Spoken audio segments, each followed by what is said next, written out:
Si Nostradamus ay pinanganak sa Saint Remy de Provence, Southern France noong ika-14 ng Disyembre 1503. Isa siyang tanyag ng manggagamot, kabbalist at pharmacist sa France na kilala sa kanyang aklat na Les Prophéties, ang unang edisyon na inilathala noong 1555. Ang mga hula ni Nostradamus ay ipinahayag sa mga taludtod na tinatawag na quatrains. Marami sa kanyang mga hula tulad ng The Rise to Power of Adolf Hitler at ang Second World War ay naging totoo. Sinulat ni Nostradamus ang 6,338 mga hula kung saan marami sa mga ito ang naganap na. Sakop ng kanyang mga hula ang panahon na umaabot sa taong 3797. Walang nakakaalam ng sikreto ng kanyang mga prediksyon. Ang mga Nostradamus quatrains ay patuloy na pinasisigla ang mundo. Bagaman isinulat ito halos 5 siglo na ang nakalilipas. Higit sa 70% ng kanyang mga hula ay naganap na at ang ilan sa mga pinakakilakilabot na mga hula ay para sa taong 2021. Narito ang ilan sa mga hula ni Nostradamus para sa taong 2021. Ikawalo, mapapalapit ni Pope Francis ang mga tao sa simbahan. Hindi alintana kung gaano karaming taon si Pope Francis ay mananatiling pinuno ng simbahang Katoliko. Iiwan ng Santo Papa ang isang mapagbiyaya at malalim na kahanga-hanga na pamana. Ang simbahan ay magiging isang lifeboat, ususi ng kaligtasan para sa maraming mga tao. Kailangan nating alagaan ang bawat isa, lalo ang pinakamahirap, pinakamahina, ang mga nagugutom, nauuhaw, mga estranghero, mga hubot-hubad, mga may sakit, at ang mga nasa bilangguan, sabi ni Pope Francis. Ikapito, brain chip implants sa mga Amerikanong sundalo. Ang mga sundalong Amerikano ay magiging isang uri ng mga cyborg, kahit man lang sa antas ng utak para maisalba ang lahi ng tao. Ang chip na ito ay dapat magalok sa atin ng kinakailangang digital intelligence upang umunlad sa kabila ng mga limitasyon ng biological intelligence. Ito ay maaaring mga hulugan na isasama natin ang artipisyal na katalinuhan sa ating katawan at utak.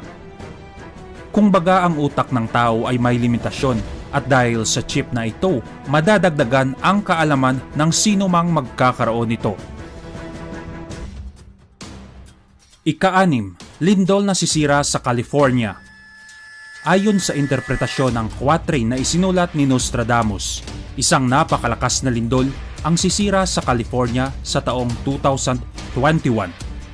Inihula ni Nostradamus na isang matinding lindol ang tatama sa New World, ang Western Land, at ang California ang luhikal na lugar kung saan maaaring mangyari ito. Ayon sa mga astrologo, Mercury in Sagittarius, Saturn fading.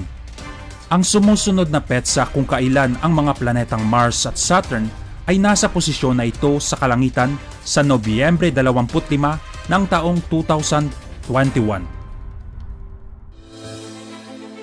Ikalima, isang kometa ang tatama sa mundo. Ang kaganapang ito ay magdudulot ng lindol at iba pang mga likas na kalamidad na nakapaloob sa quatrain. In the sky, one sees fire and a long trail of sparks. Ang iba pang interpretasyon ng quatrain na ito ay iginiit na tumutukoy ito sa asteroid na tatama sa daigdig. Kapag pumapasok ito sa atmosphere ng mundo, ang asteroid ay masusunog at lumilitaw sa kalangitan tulad ng apoy. Inihayag ng NASA na ang malaking asteroid ay malamang natatama sa mundo sa susunod na mga taon, pagkatapos magpalabas ng alerto ang ahensya ng Amerika. Ang asteroid na tinatawag na 2009 KF1 ay may pagkakataon na tumama sa Earth sa ika-6 ng Mayo 2021.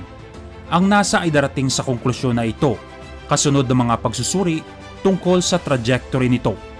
Inaangkin ng NASA na ang asteroid na ito ay may kapangyarihang tumama sa Earth na may katumbas ng 230 kiloton na puwersa ng paputok na TNT.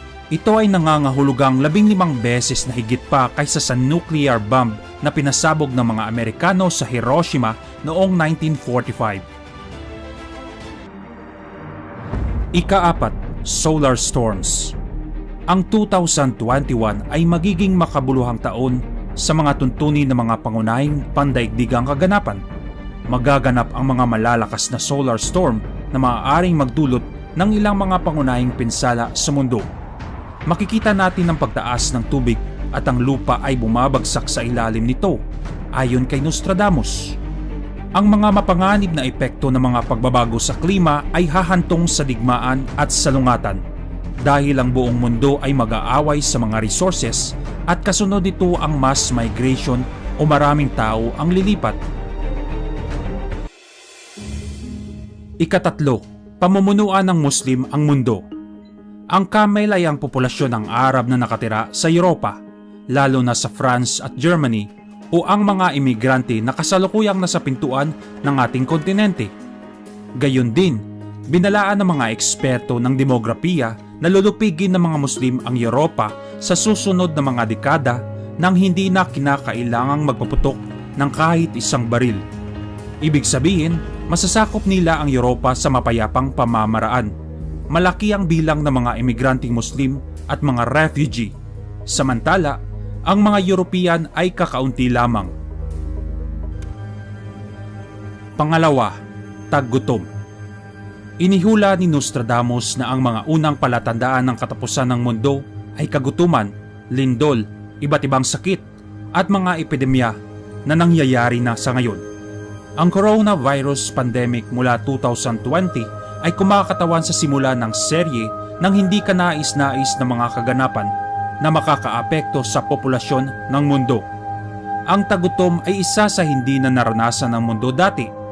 Ang sakuna ng malaking proporsyon ay magdadala sa atin pabalik sa kasaysayan at ang malaking bahagi ng populasyon ng mundo ay hindi malalampasan ang sumpang ito.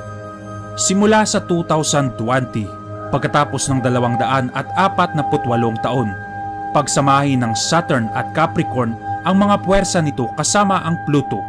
Ang pambihirang pagsasama ay magbabago sa kapalaran ng mundo. Ang Saturn sa Capricorn ay responsable para sa mga social hierarchies, kapangyarihan ng estado, otoridad at katayuan, at ito ay kaugnay sa Pluto, ang planeta ng kamatayan, pagkawasak at pagbuo muli. Una, zombie apocalypse. Ang Russian scientists ay lilikha ng biological weapon at makagawa ng virus na maaaring gawing zombie ang mga tao at lahat tayo ay malilipol sa malapit na nahaharap. Ang mga quatrains ni Nostradamus ay naglalaman ng nakakagambalang prediksyon sa mundo. Base ito sa parehong kaalaman ni Nostradamus at mapanganib na panahon kung saan siya namuhay. Ang 8 mga hula ng 2021 ay naghahayag ng mga fragment ng prediksyon ni Nostradamus para sa ating mundo. Tandaan na ito ay mga hula lamang, maaaring hindi ito mangyayari o maaaring maganap sa hindi inaasahang pagkakataon. Kung ikaw ang tatanungin, naniniwala ka ba sa prediksyon ni Nostradamus para sa taong 2021? Magbigay ng iyong pahayag sa comment section sa baba ng video na ito. Maraming salamat sa panonood. Magkita-kita tayo sa susunod na video. Hanggang sa muli, peace out!